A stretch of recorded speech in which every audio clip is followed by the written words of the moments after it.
Welcome po sa kusina ni Dens. Magluto tayo ngayon ng tinolang manok. Ihanda ang ating mga sangkap at simulan na natin. Igisa ang bawang, ang ating sibuyas,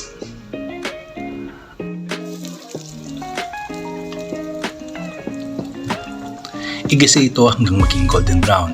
Isulod natin ang luya at ating sangkutsahin at isusunod natin ang ating manok. Ilagay ang manok at ito'y ating sangkutsa. Hayaan natin kumulo ng mga 5 to 10 minutes. Hayaan ito'y magmantika at lumambot. Isusunod na natin dyan ang ating sayote at ituloy ang pagpapakulo. Lagyan ng patis at budburan ng paminta. Takpan at huling pakuluan upang maluot ang mga panlasa. Pag malambot ng manok, maglagay ng tubig na pangsabaw at ituloy ang pagpapakulo. Haluin ng konti at lagyan ng chicken cubes at ng siling haba. Pagkatapos ay isunod na natin ang ating dahon.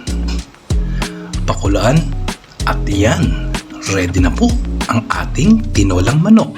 Ano pa inaantay mo? Kain na! Masarap yan! Salamat po!